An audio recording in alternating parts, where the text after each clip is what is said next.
माया जी, माया जी, शुक्र है आप जीवित हैं। हम आपको ले जाने आए हैं। लेकिन तुम्हारा यान तो नष्ट हो चुका है। अगर आर्यमान ने आपातकालीन बटन नहीं दबाया होता तो हम भी नष्ट हो चुके होते। नारक मुझे जीवित नहीं छोड़ेगा। वो मेरे होश में आने की प्रतीक्षा कर रहा है। मेरे होश में आते ही वो मुझसे तेजी का पता जानकर ही रहेगा, फिर मुझे खत्म कर देगा। मुझे अपनी कोई चिंता नहीं है, लेकिन किसी भी हालत में तेजी नारक के हाथ नहीं पड़नी चाहिए। कौन है तेजी? मेरी बेटी है। कहाँ है वो इस वक्त? सवितान में। मैंने ध्यान योग द्वारा मातुश्री को संदेश पहुंचा दिया है, लेकिन मेरा वहां पहुंचना बहुत जरूरी है। वैसे भी ओसिक में मेरे लिए कोई जगह नहीं है। सवितान में ही मुझे आश्रय मिल सकता है। मैं आपको सवितान ले चलूंगा, आपको बेटी से मिलाऊंगा मैं। लेकिन हम यहाँ से निकलेंगे कैसे? मैं हूं ना, यान चोरी करने में मैं विशेष योग्यता प्राप्त कर चुका हूँ। परंतु आप कैसे चल सकती हैं? आप तो जख्मी हैं।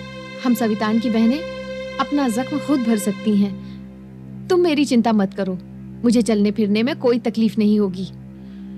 परंतु आपको यहाँ पर न देखकर यहाँ के लोग सैनिकों को सूचित कर देंगे और यह हमारे लिए खतरा बन जाएगा। उसका इलाज भी मेरे पास है। मैं अपनी परछाई यहाँ छोड़ दूंगी। लोगों को लगेगा कि मैं गहरी बेहोशी में हूँ और तब तक हम यहाँ से बहुत दूर पहुंच चुके होंगे। ठीक है, जल्दी कीजिए।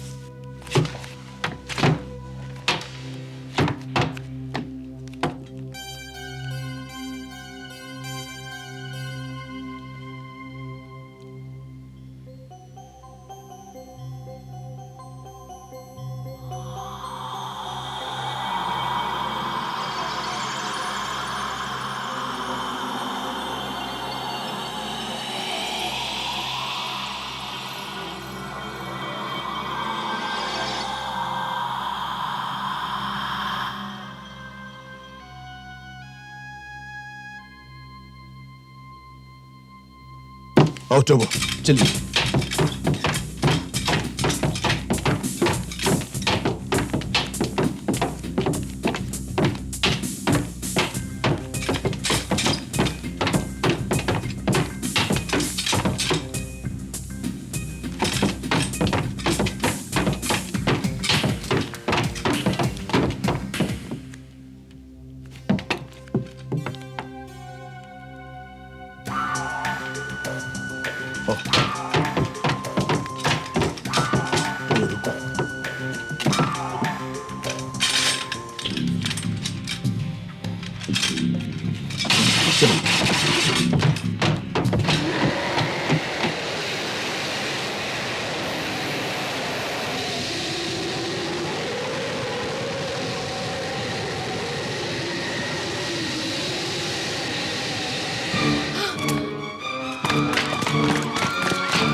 गुरबक, जाओ।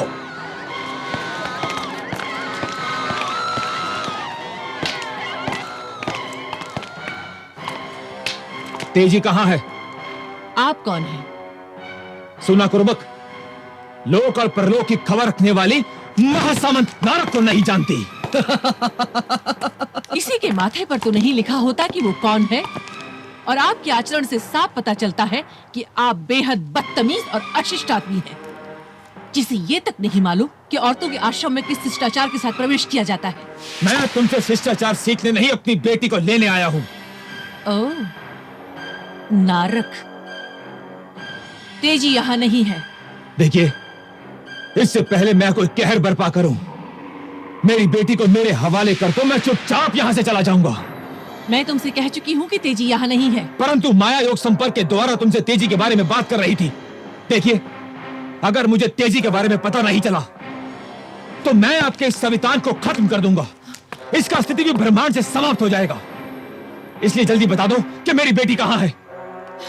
तुम कितनी बार ये सुनना चाहोगे कि तुम्हारी बेटी यहाँ नहीं है, नहीं है, नहीं है। कुर्बक,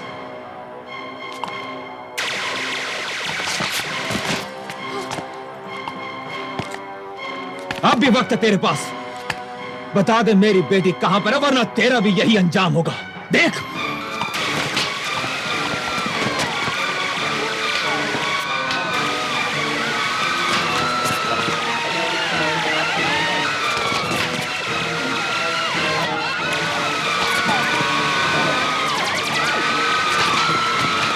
मैं तुम्हें कितनी बार बता चुकी हूँ, मुझे नहीं मालूम। मुझे मालूम करना आता है, क्योंकि नारक के पास माया अभी तक जीवित है। मैं उससे पता कर लूंगा, लेकिन उससे पहले माया के साथ तेरा संपर्क काटना होगा। ये नहीं हो सकता।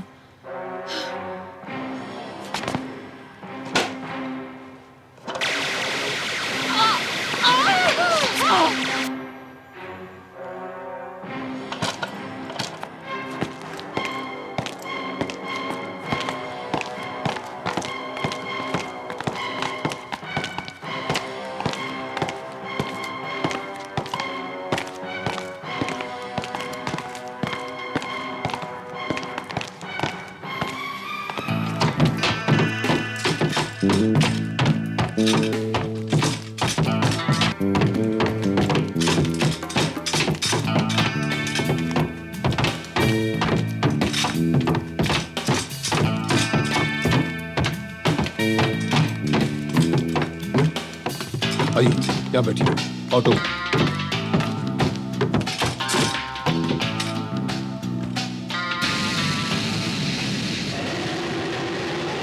आर्यमान, आज मैं 25 सालों के बाद खुली हवा में सांस ले रही हूँ। जब नारक को पता चलेगा कि उस स्थान पर आप नहीं, आपकी छाया है, तो उसकी सांस बंद हो गई। हाँ, मुझे न पाकर नारक हैवानियत पर भी उतर सकता है। एक बार आपको आपकी बेटी को दिलाना चाहिए, उसके बाद मैं नारक को पाऊंगा।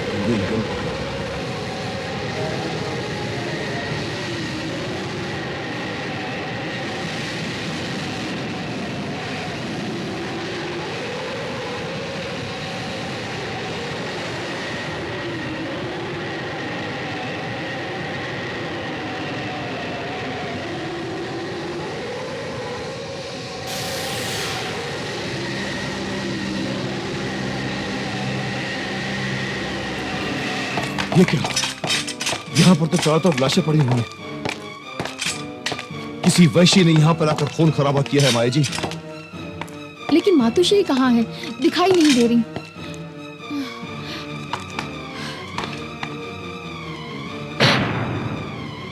आर्यमान, मातुश्री।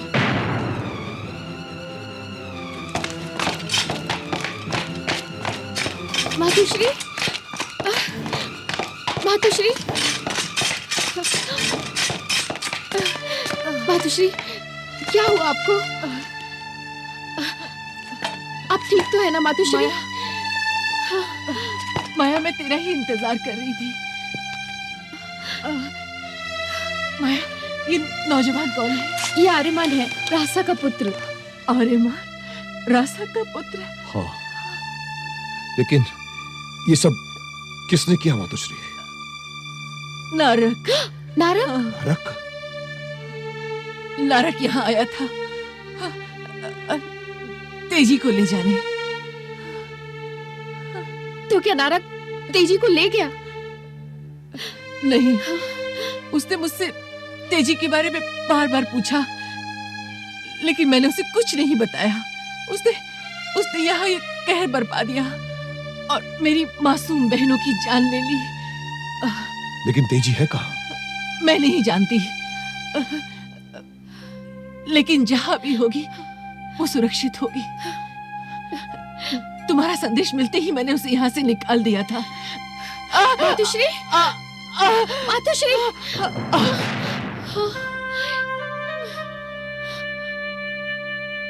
मातुश्री,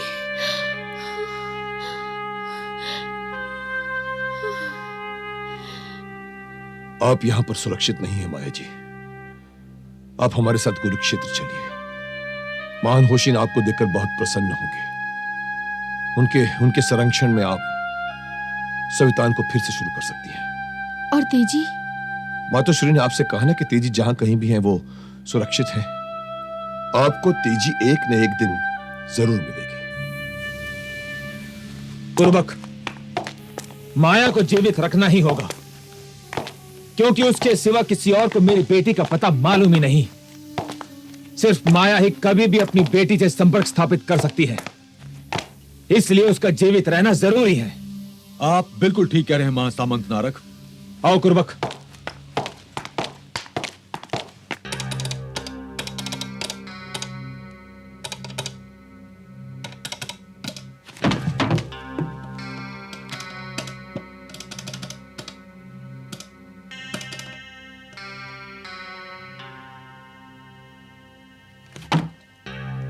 तबीब। जी महासामंत। कैसी तबीयत है इसकी? ठीक नहीं है महासामंत, अब वो सुसुप्त अवस्था में है। तुम्हारा मतलब है ये मर गई? मरी नहीं है महासामंत, अब ये एक लंबी बेहोशी पर चली गई है। अब पता नहीं कितने दिनों तक ये इस हालत में रहती है। तबीब, इसे मरना नहीं चाहिए। इसे जल्द से जल्द ठीक करो, वरना तुम्हारी हालत इससे भी खराब कर दूंगा, समझे? हाँ।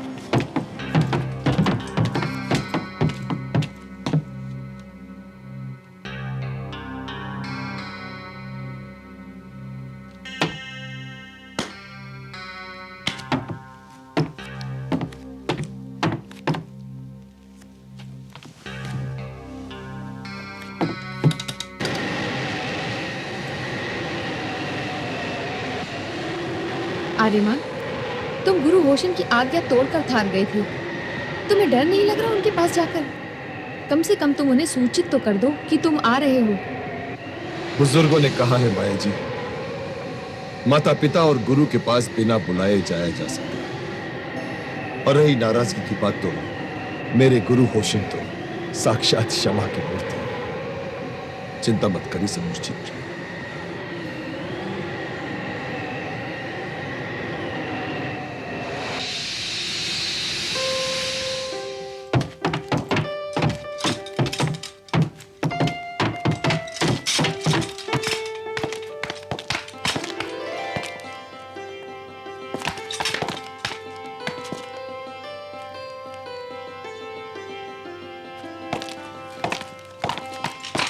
गुरु क्षेत्र में तुम सबका स्वागत है।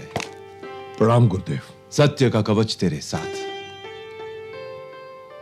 गुरु आज्ञा तोड़कर गए थे, आ गए ना सफल होकर। मां की ममता ने मुझे गुरु आज्ञा तोड़ने पर मजबूर कर दिया था गुरुदेव, इसके लिए मैं क्षमा चाहता हूं। आर्यमान, अगर तुम्हें तुम्हारी भूल का एहसास हो गया तो क्षमा तो मिल ही गई। मैंने कहा था ना आचार्य क्षमा की मूर्ति हैं। आचार्य, ये माया जी है, ये सवितान की बहन है और मेरी मां की सहेली भी रह चुकी। मैं जानता हूं। नमस्कार। और यह भी जानता हूं कि तुम नारक को हराने में असफल रहे। नारक बच कैसे गया? विद्युत तलवार का उस पर असर क्यों नहीं हुआ? उसका समय नहीं आया था आर्यमान। नहीं था तुम्हारे पास अस्त्र उसके सर्वनाश का। ना थी शक्तियां, ना थी क्षमताएं। कौन सी नई शक्तियां, कौन सी क्षमताएं? यही तो तुम्हारी परीक्षा का आरंभ है। तुम्हें प्राप्त करना है चंद्रहास। चंद्रहास? आचार्य, क्या चंद्रहास का सचमुच अस्तित्व है या सिर्फ एक पौराणिक कथा है? आश्चर्य है माया कि सवितान आश्रम की शिष्या होने के उपरांत तुम मुझसे सवाल पूछती हो कि चंद्रहास का कोई अस्तित्व है। चंद्रहास का अस्तित्व है, परंतु ये चंद्रहास क्या है आचार्य? ब्रह्मांड का सबसे बड़ा शस्त्र। अब समय आ गया है कि तुम उस अस्त्र के विषय में जान लो, जो बनाया गया है तुम्हारे लिए और तुम जन्मे हो जिसके लिए, और जिसके बिना तुम नहीं कर सकते नारक का संहार। कुछ दिनों पहले आपने मुझे इस दिव्य वस्त्र के बारे में बताया। अब आप कह रहे हैं कि मैं चंद्रहास के लिए जन्मा हूं, वो मेरे लिए बना है। ये क्या पहेली है आचार्य? ये पहेली नहीं है आर्यमान, सनातन सत्य है ब्रह्मांड का। आओ मेरे साथ, आओ तो। इससे क्या होगा?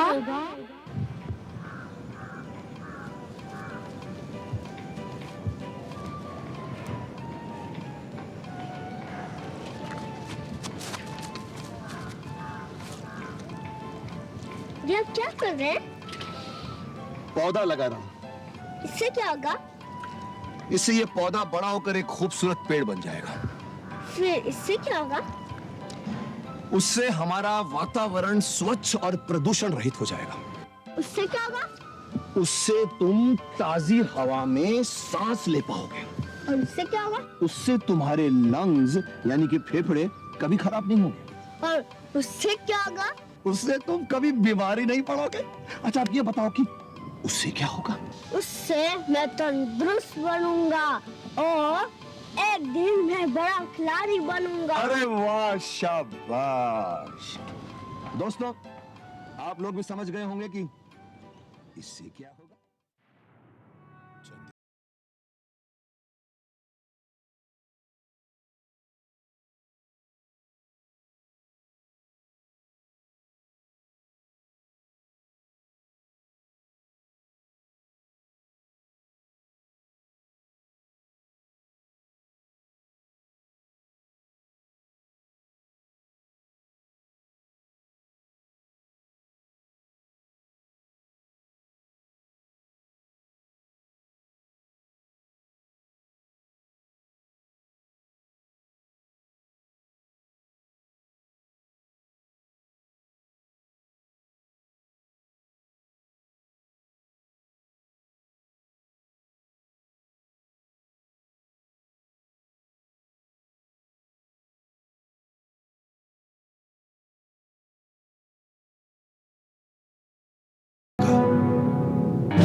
आओ तो।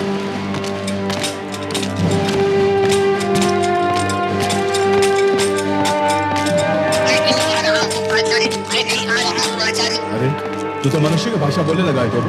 आ जाओ, आ जाओ, मुझे कैसे बोल सकता हूँ?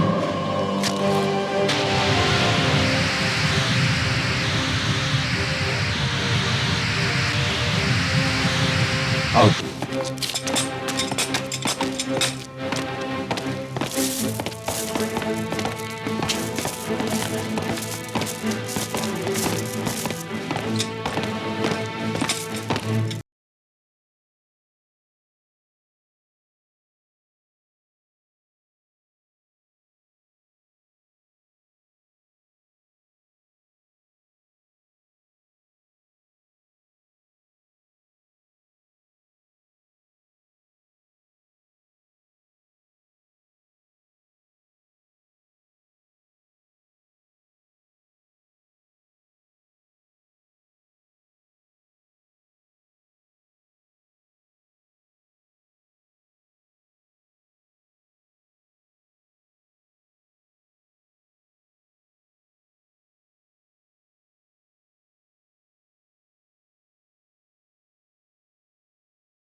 की मिट्टी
जाता जाएगा। आपने तो सचमुच मुझे दुविधा में डाल दिया है अजय जी। बिना मानचित्र के, बिना पद चिन्ह के कैसे पहुंच पाऊंगा मैं अपनी मुक्त? विचार मत करो, सुनो सुनो अपने हृदय को। उसकी धड़कनों में तुम सुनोगे आहट, समझोगे इशारे जो ले जाएंगे तुम्हें अग्निमुख तक। परंतु कैसे आचार्य? जब तुम एकाग्र करोगे अपनी सारी शक्ति अपने हृदय में, जब तुम स्वयं में स्थित हो जाओगे, तब खुलेगा द्वार अग्निमुख का। परंतु पर्याप्त नहीं होगा पहुंचना। तो और क्या करना होगा आचार्य? परीक्षाओं के दौर से गुजरना पड़ेगा तुम्हें। उत्तर देने होंगे चंद्रहास के अग्नि रक्षकों के प्रश्नों की। उत्तीर्ण करनी होंगी सारी परीक्षा। आपको विश्वास है कि उत्तीर्ण हो पाऊंगा मैं? प्रश्न मेरे विश्वास का नहीं है आर्यमान, प्रश्न है तुम्हारे विश्वास का, तुम्हारे विश्वास का।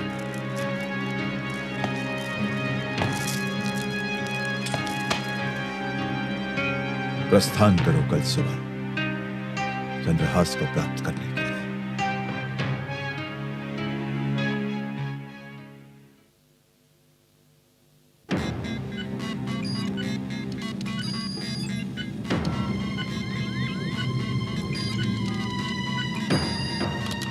अभी भी मेरे मन में कई प्रश्न उठ रहे हैं आचार्य, जिसका उत्तर मैं जानना चाहूंगा। इसीलिए तो मैं यंत्र मानव टोबो को तुम्हारे साथ भेज रहा हूं। इसके माध्यम से मैं तुम्हारे संपर्क में रहूंगा आर्यमान, तुम्हारी हर शंका का समाधान करता रहूंगा। आओ आर्यमान, आओ टोबो।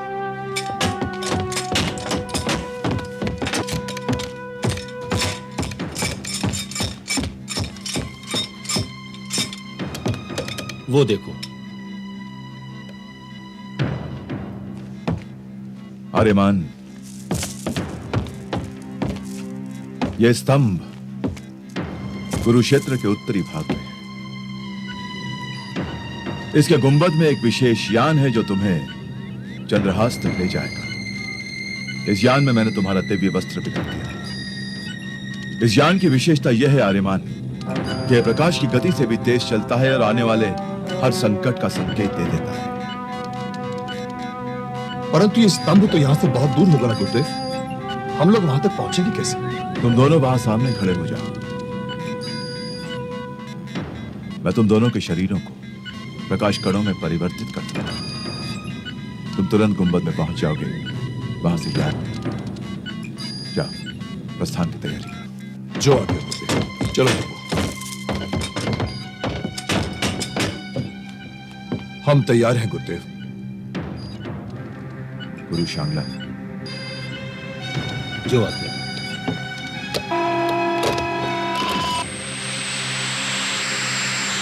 सत्य का कवच तेरे साथ।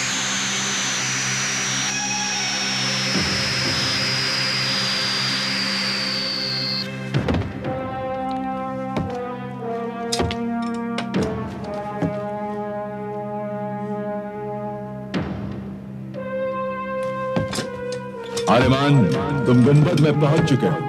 अब तुम दोनों यान में अपना स्थान ग्रहण करो। आओ टोबो। यान का द्वार खोलो।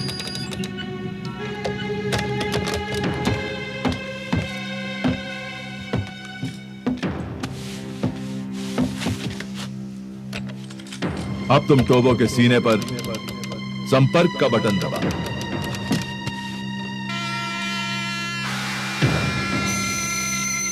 अब मैं प्रारंभ दूंगा तेरे यान को, जो ले जाएगा तुझे अग्निमुख के पथ पर, गुरुत्वाकर्षण के पार। उसके बाद संचालक होगा तेरा हृदय, वही दिखाएगा तुझे तेरा मार्ग। जा, संकटों से मुक्त रहे तेरा मार्ग। गुरु सप्तांग, मुख्य द्वार खोलो। जो आगे।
समझ में नहीं आता कि मैं क्या करूं। अगर उसे नहीं रोका गया तो नारक सारे ब्रह्मांड में रहने वालों का जीना मुश्किल कर देगा, क्योंकि वो अच्छी तरह से जानता है कि थारस नहीं तो जीवन नहीं। इसीलिए वो पूरे ब्रह्मांड में थारस का एक छत्र स्वामी बनकर ब्रह्मांड में सभी रहने वाले लोगों के जीवन और मृत्यु का स्वामी बन जाएगा। आर्यमन तक पहुंचाई जा सकती, पता नहीं आर्यमन कहाँ होगा।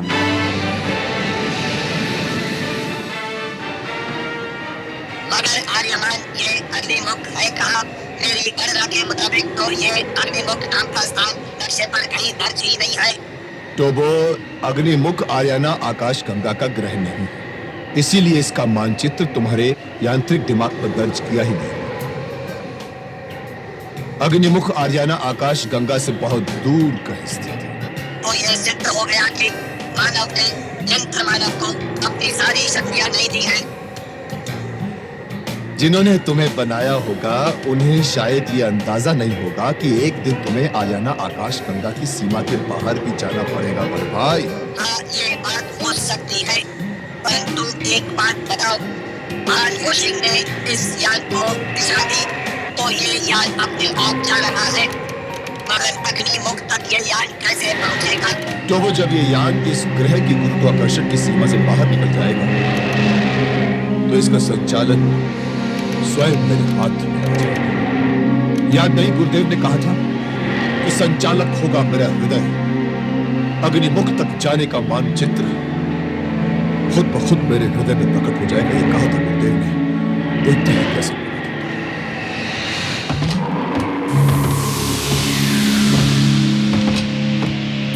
आर्यमान तो समाप्त हो गए, समाप्त हो गए, समाप्त हो गए। परंतु माया जब तक जोश में निश्चिंत नहीं हो सकता।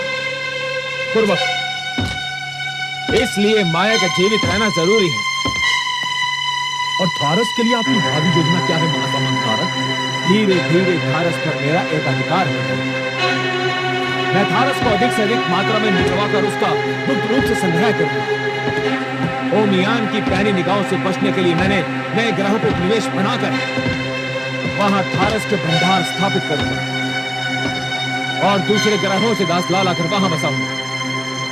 कुरुबक, मेरा एक सपना है, जब संपूर्ण थार ग्रह पर किसी को थारस की आवश्यकता होगी तो उसे नारद से बात करनी होगी, और तब यह महासामंत नारद उस थारस को अपनी शर्तों और अपनी कीमत पर बेचेगा।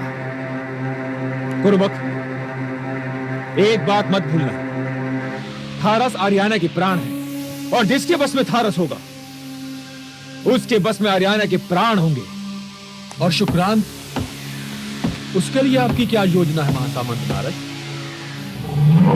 शुक्रान वो थार के राजा बनने का सपना देख रहा है, कुरुबक उसे सपना देखने दो, और जब उसकी आंख खुलेगी तब तक थार से थारस का भंडार खत्म हो चुका होगा, और जब थार से थारस का भंडार खत्म हो चुका होगा तब थार ग्रह पर शासन करने का कोई अर्थ नहीं रह जाएगा।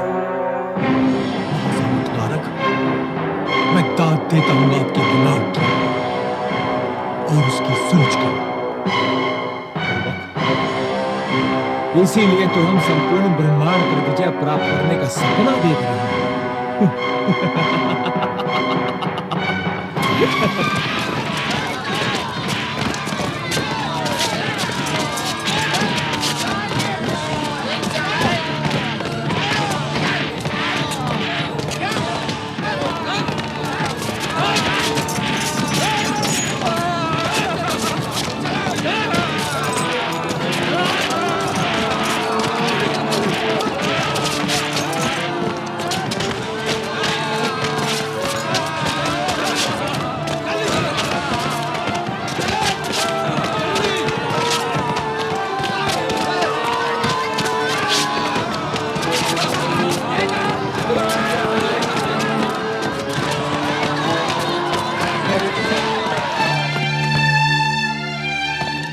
नारक अब दूसरे ग्रहों से भी दासों को पकड़कर उनसे थारस की खानों में काम करवाना चाहता है।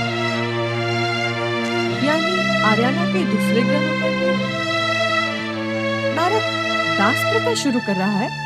कल से रोजाना खानों से निकलने वाली थारस की मात्रा को दुगना कर दिया जाएगा,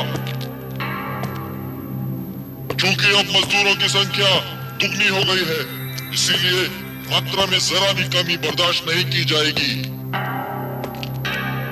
यदि काम में कमी पाई गई तो उसके अगले दिन से रोजाना निकाली जाने वाली थारस की मात्रा को तिगुना कर दिया जाएगा। यानी कि थार को अब थारस विहीन निर्जीव ग्रह बनने में अधिक समय नहीं है। रासा, क्या बात कर रहे हो? ये तो महासामंत नारद की तारीफ कर रहे थे कि उन्होंने हमारे काम का बोझ हल्का करने के लिए और मजदूर भेजते। ठीक है, ठीक है।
ओमियान जय तेरे।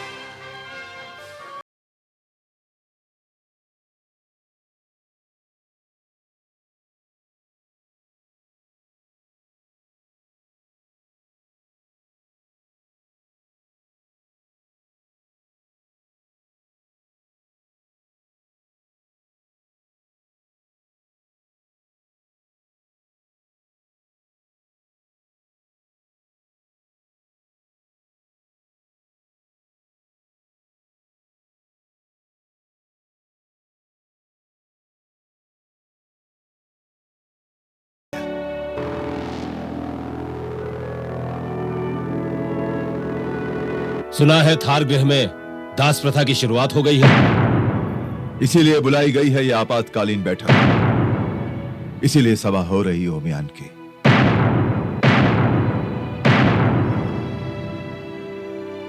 निर्णय करें कि क्या है उचित। आर्याना के कल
ये तो अन्याय है।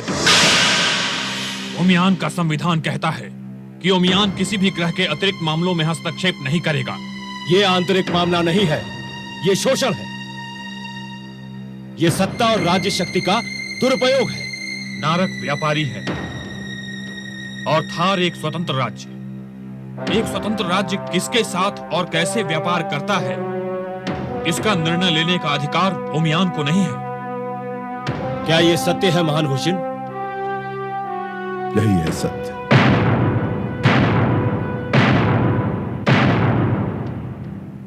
कहता है ओमियान का संविधान यही। थार है स्वतंत्र, व्यापार करने के लिए किसी के भी साथ। और जनतंत्र?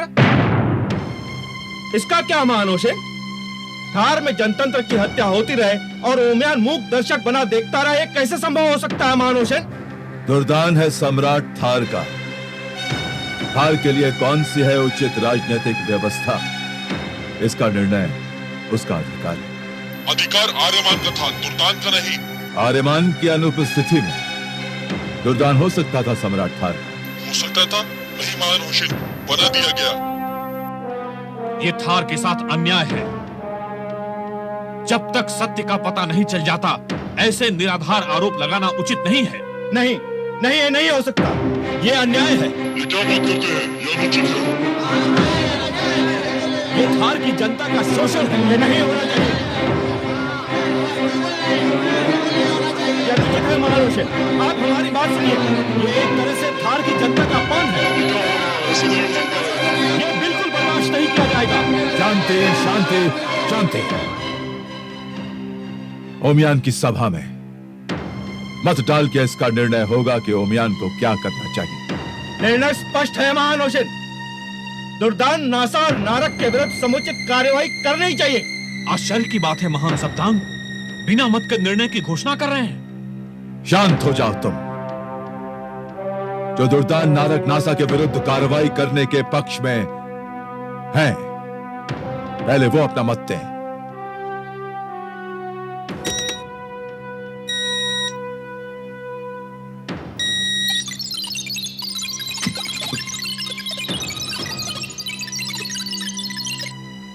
जो दुर्दान, नासा और नारक के विरुद्ध कार्रवाई करने के पक्ष में नहीं है, अब वो अपना मत दें।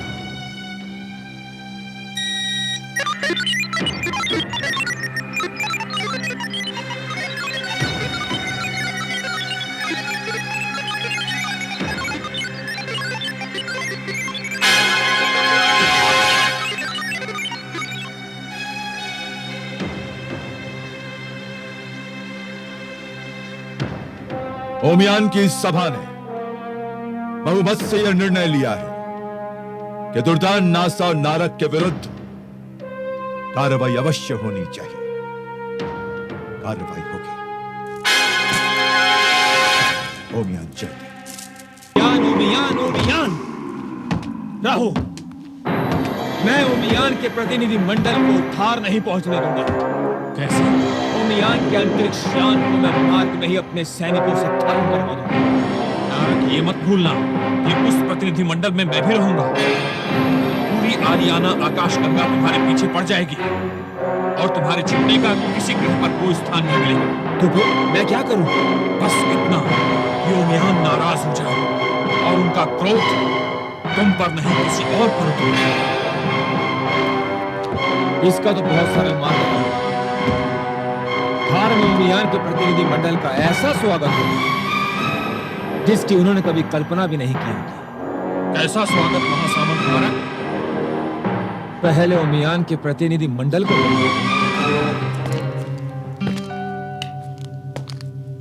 मुझे सूचना मिली है कि ओमियान का एक प्रतिनिधि मंडल थार आ रहा है। यदि मैं किसी तरह ओमियान के सदस्यों को मिलकर उन्हें यह बता सकूं कि यहां क्या हो रहा है, तो नारक के अत्याचारों से छुटकारा पाने का कोई ना कोई रास्ता निकल सकता है।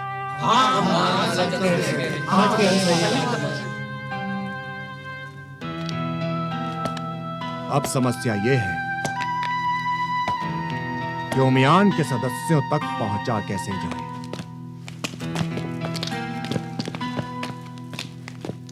महाराज, इस समस्या का कोई ना कोई रास्ता तो जरूर होगा।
हमारे आने की सूचना दे दी थी। हाँ, कर दी थी।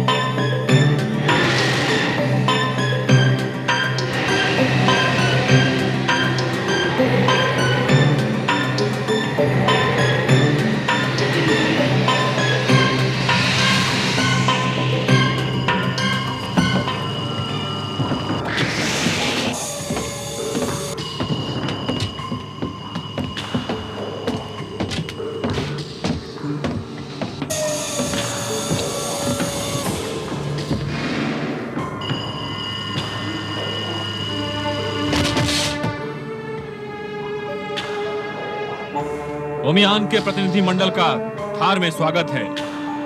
कृपया आप लोग हमारे साथ विश्राम गृह में चलें।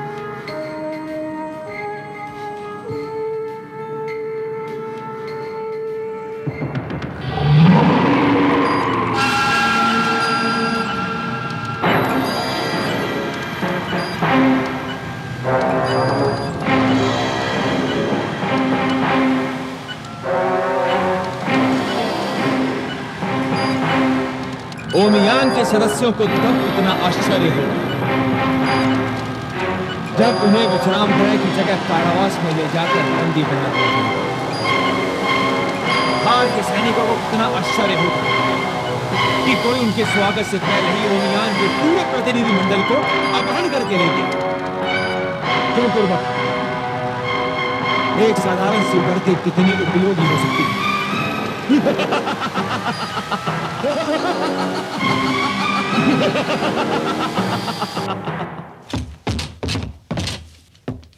शुक्रान, ओमियान के प्रतिनिधि मंडल का विमान समय से पहले कैसे पहुंच गया?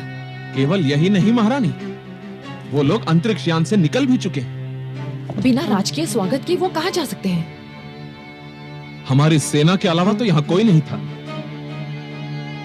मैं मुख्य चालक से पूछता हूँ।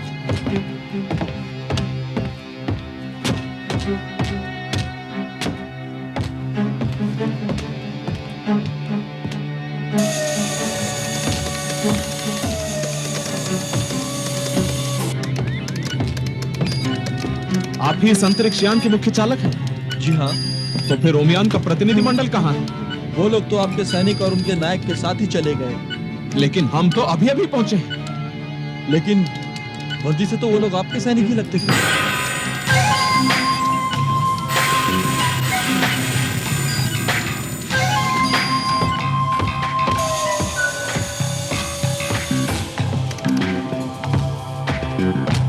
महारानी नासा, हमारे साथ षड्यंत्र किया गया। थार की वर्दी पहनकर किसी और के सैनिक ओमियान के प्रतिनिधि मंडल को ले गए। परंतु वो ऐसा क्यों करेंगे? थार की बदनामी हो इसीलिए। इस अपहरण की अपराधी समझी जाएंगी आप महारानी नासा। ओमियान के प्रतिनिधि मंडल का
हमें यहाँ कब तक रहना पड़ेगा? हम महारानी नासा से मिलने आए हैं। आप सभी महारानी नासा के अतिथि हैं। उनसे आप तभी मिल पाएंगे जब वो चाहेंगी। यह हमारा अपमान है, ये ओमियान का अपमान है। मेरा निवेदन है कि आप महारानी नासा के आदेश की प्रतीक्षा करें। क्या नासा को इस अपमान का परिणाम ज्ञात है? हमें अवश्य कोई गलतफहमी हुई है। हमें उत्तेजित नहीं होना चाहिए। आप ठीक कहते हैं मान राहु। महारानी नासा से मैं स्वयं पूछूंगा, वो हमारे स्वागत के लिए क्यों नहीं आई? वो व्यस्त थी। व्यस्त थी या फिर वो हमें नीचा दिखाना चाहती थी? मैं जानना चाहूंगा कि इस विषय में महान होशिन का क्या कहना? पहले हम लोग यहाँ से निकले तभी तो। ये कोई कैद खाना नहीं, विश्राम गृह है। आपको ये विश्राम गृह लगता है? हमें फौरन शांति सेना को आगाह कर देना चाहिए। मुझे संदेह है कि हमें यहाँ बंधक बनाया गया है। महारानी नासा हमें क्यों बंधक बनाएंगी? हमारा अपहरण करवाकर उन्हें क्या प्राप्त होगा? हमने ओमियान के विशेष अधिवेशन में नासा और नारद के विरुद्ध उचित कार्रवाई करने का निर्णय लिया था। संभवतः यह उसी का परिणाम है। आपके दिमाग को मान गए महासामंत नारक, मान गए आपके दिमाग को। कितनी होशियारी से आपने ओमियान के प्रतिनिधि मंडल को कारावास भिजवा दिया और किसी को कानो कान पता नहीं चला कि क्या हुआ। अब देखते जाओ कुर्बक, आगे आगे बहुत कुछ होगा। क्या होगा? और इस सब के पीछे आपका मकसद क्या होगा? मेरा मकसद है थार को बर्बाद करके संपूर्ण थारस पर अपना अधिकार करना। थारस पर अधिकार तो ठीक है, लेकिन थार को बर्बाद करके आपको क्या मिलेगा? इससे मेरी रूह को शांति मिलेगी, क्योंकि जारांत की वजह से मैं रासा से शादी नहीं कर सका। और दूसरा, जारांत ने मेरा प्रस्ताव नहीं माना, मुझे संपूर्ण थारस का अधिकार नहीं दिया। इसलिए मुझे ओमियान की शर्तों पर काम करना पड़ रहा है। इसलिए मैंने नाशा शुक्रांत को लालच देकर जारांत को कारावास में भिजवा दिया और पागल दुर्दांत को राजा बना दिया। राजा। लेकिन नासा और शुक्रांत आपके रास्ते में आ सकते हैं। कुर्बक, तुमने तो देखा कि कितनी होशियारी से ओमियान के सदस्यों को मैंने कारावास भिजवा दिया। इसका इल्जाम नासा और शुक्रांत के ऊपर आएगा और तब मैं ओमियान के सदस्यों को छुड़वाऊंगा। उनकी सहानुभूति मुझे प्राप्त हो जाएगी और इस तरह से थारस का संपूर्ण ठेका मुझे मिल जाएगा और नासा और शुक्रांत अपना सर पीटते रह जाएंगे और तब शुरू होगा हमारे ब्रह्मांड विजय का दूसरा अभियान। वाह महासामंत, वाह! सिर्फ आपको ही अधिकार है ब्रह्मांड पर शासन करने का।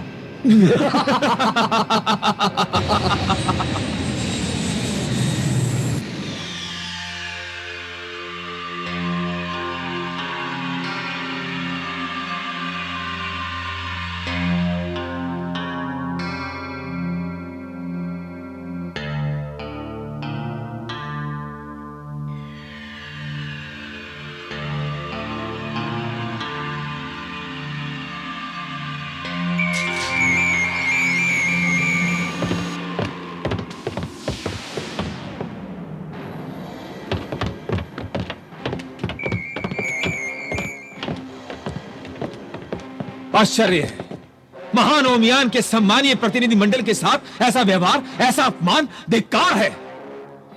थार ने ऐसा दुस्साहस किया कैसे? सैनिकों, ओमियान के प्रतिनिधि मंडल को मुक्त करो।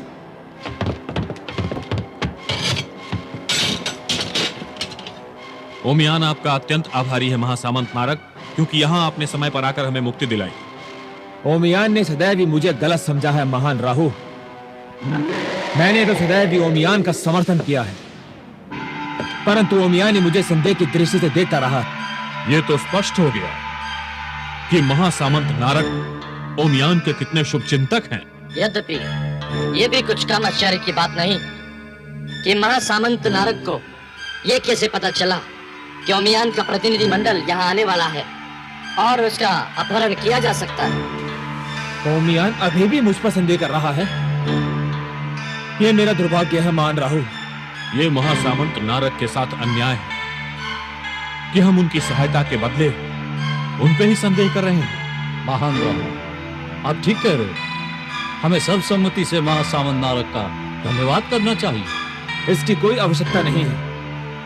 मुझे इस बात की पर्याप्त प्रसन्नता है कि आप सब सुरक्षित हैं। मुझे इस बात की आशा नहीं थी कि थार इस सीमा तक भी पहुंच सकता है, परंतु थार अब जनतंत्र नहीं रहा। वो एक सैनिक यथार्थवादी राज्य हो गया है और यही पर्याप्त चिंता की बात थी।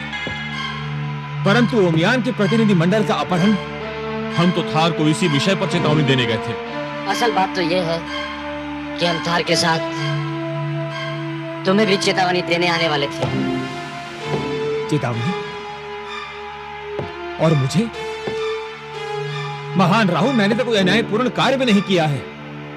मैं तो एक छोटा सा व्यवसायी हूं और कहीं का सम्राट भी नहीं हूं।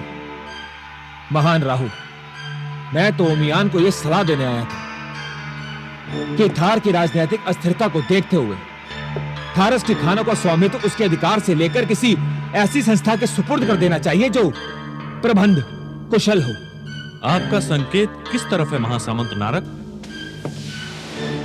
किसी ऐसी संस्था के सुपुर्द जिसका राजनीति से कोई लेना देना ना हो, जो शुद्ध रूप से व्यावसायिक हो और जो थारस के खुदाई और व्यापार को कुशलता से संभाल सके। ऐसी संस्था आपके ओसेक से बेहतर कौन हो सकती है? महान राहु, आप मुझे इस उत्तरदायित्व से मुक्ति रखें तो आपकी बड़ी कृपा होगी। मेरे विचार से महान राहु का सुझाव उपयोगी है। आप सबकी क्या राय?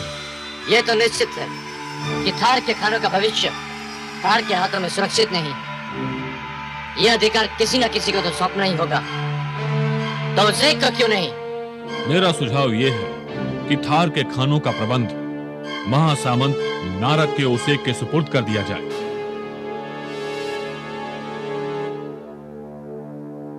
हमें स्वीकार है। हमें स्वीकार है। आर्यमान, हम गुरुत्वाकर्षण से बाहर कब निकलेंगे ताकि यान का संचालन तुम्हारे हाथों में आ जाए? टोबो, धीरज रखो, बस कुछ ही पल की बात। ये तो कोई अपरिचित यान लगता है। उसे पहचान बताने का हुक्म दो।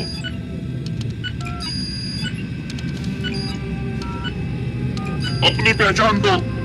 आर्यमान, सोचते क्या हो? अपनी पहचान दो, यान ध्वस्त कर दिया जाएगा। अपनी पहचान दो। इन्होंने हमारे ध्वनि उपकरणों के साथ संपर्क स्थापित कर दिया है। अब क्या करें? जवाब तो देना ही होगा। तुम्हें चेतावनी दी जाती है, अपनी पहचान दो वरना यान ध्वस्त कर दिया जाएगा। टोबो कह देते हैं कि हम लोग रास्ता भूल गए हैं। वो फौरन पहचान लेंगे। कहकर देखने में क्या जाता है। हम लोग रास्ता भूल गए हैं। कहाँ जा रहे थे? चाचा के घर। ये क्या बोल रहे हो आर्यमान? तुम्हारा कोई चाचा नहीं। अरे जब तक उन्हें पता चलेगा तब तक हम बहुत दूर निकल चुके होंगे। जगह का नाम बताओ। चूंकि हमारे चाचा जिंदा नहीं हैं, इसलिए पहले हम स्वर्ग जाएंगे और उसके बाद में अगर स्वर्ग में नहीं मिले तो हम नर्क जाएंगे। स्वर्ग नर्क तो हमारे नक्शे में नहीं है। लगता है ये झूठ बोल रहा है। हम आखिरी चेतावनी देते हैं, सच सच बता दो वरना भूल के रख देंगे। तो ठीक है, सच बता ही देते हैं। दरअसल हम आपके जीजा जी हैं और अपने ससुराल जा रहे हैं। ये क्या मजाक कर रहे हो, वो भी दुश्मनों के साथ? अरे हम कुछ भी कहते हैं टोबो, हमला करने ही वाले, तो फिर थोड़ा सा मजाक करने में क्या हर्ज है? इनके यान को चारों तरफ से घेर लो।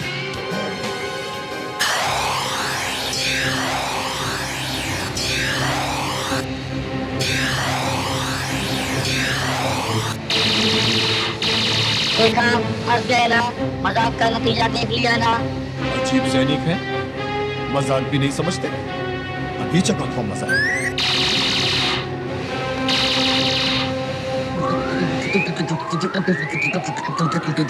क्या हुआ टोबो, कांप क्यों रहे हो? डर लग रहा है क्या? डर नाम की चीज मेरे अंदर डाली की नहीं गई है।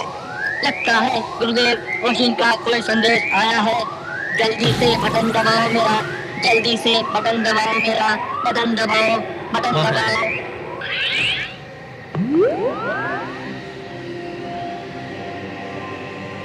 प्रणाम गुरुदेव, क्या आज्ञा?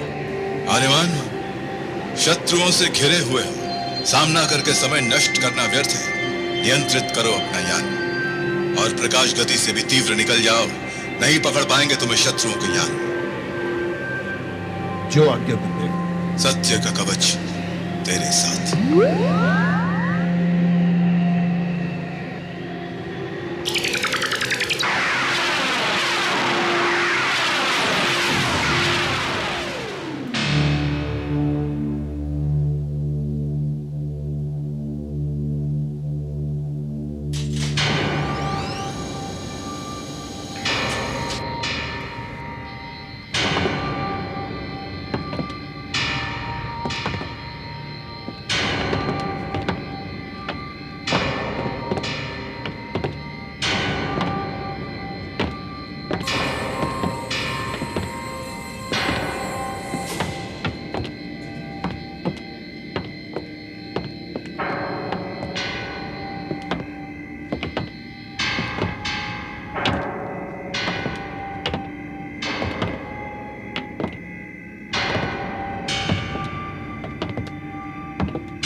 ओमियान के प्रतिनिधि मंडल का थार में स्वागत है। महारानी नासा, आश्चर्य तो अवश्य हुआ होगा हमें जीवित देखकर। हमें आश्चर्य तो अवश्य हुआ था जब आप सबका स्वागत करने आपके अंतरिक्ष यान तक पहुंचे थे और आप सबको अनुपस्थित पाए। हम आपके सैनिकों की कैद में थे महारानी नासा। यह असंभव है। हमारे सैनिक ऐसा कर ही नहीं सकते।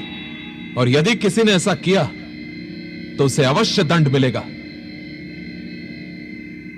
ये लोग कौन है और इतने क्रोध में क्यों है? ये ओमियान का प्रतिनिधि मंडल है सम्राट दुर्दान। ये ओमियान क्या है? थार के नए सम्राट को यह भी ज्ञात नहीं है कि ओमियान क्या है। हम कौन हैं? हमारा स्वागत करने की आवश्यकता क्या होगी? दुर्दान नया है महान राहु। दुर्दान उदंड है। महारानी नासा, थार की वर्तमान राजनीतिक स्थिरता को देखते हुए ओमियान ने निर्णय लिया है कि थार की खानों का प्रबंध एक कुशल गैर राजनीतिक संस्था को सौंप दी जाए। यह अन्याय है। हमें अपना पक्ष प्रस्तुत करने का अवसर मिलना चाहिए।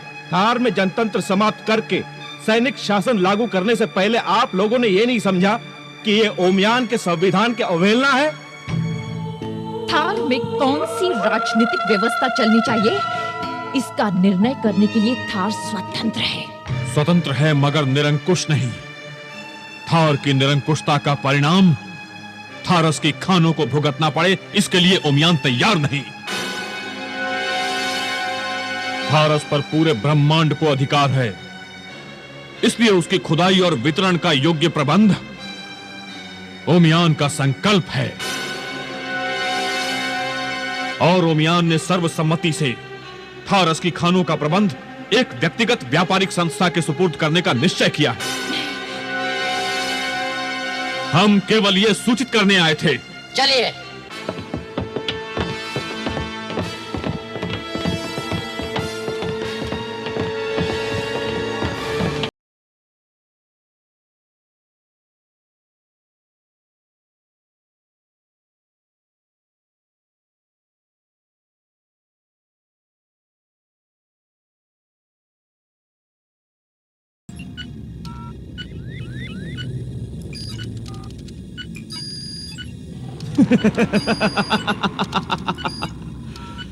एक प्रहार से दो शिकार।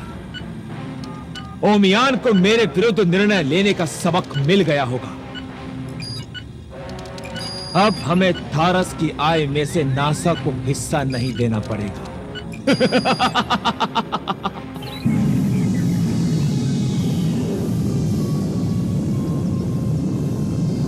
महासामंत नारक, ओमियान ने थारस की खानों का ठेका किसी व्यापारिक संस्था को देने का निर्णय ले लिया है। महारानी नासा, ये तो अन्याय है। यही तो हमने कहा। ये तो एक तरफा निर्णय है। थार को अपना पक्ष प्रस्तुत करने का अवसर मिलना चाहिए था। महारानी ने बहुत विनती भी की, फिर भी उन्होंने निर्णय ले लिया। हाँ। यदि ओमियान ने मेरे साथ ऐसा किया होता तो मैं ये कभी सहन नहीं करता। मैं उनके निर्णय को कभी स्वीकार नहीं करता। मैं ओमियान के पूरे प्रतिनिधि मंडल को या तो हमेशा के लिए कैद कर देता या खत्म कर देता।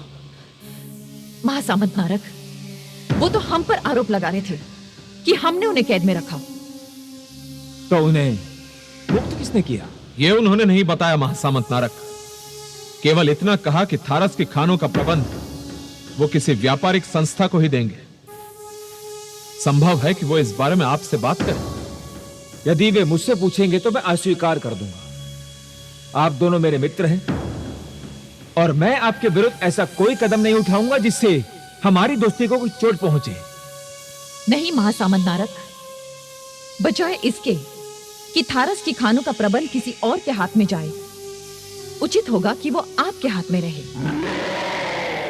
नहीं महारानी नासा, यह उचित नहीं होगा। यदि ऐसा अवसर आए तो आप अस्वीकार न करें, यही प्रार्थना है आपसे। यह तो आप लोगों की उदारता है, परंतु आज यह निश्चित है कि थार का वास्तविक दुश्मन ओमियान है।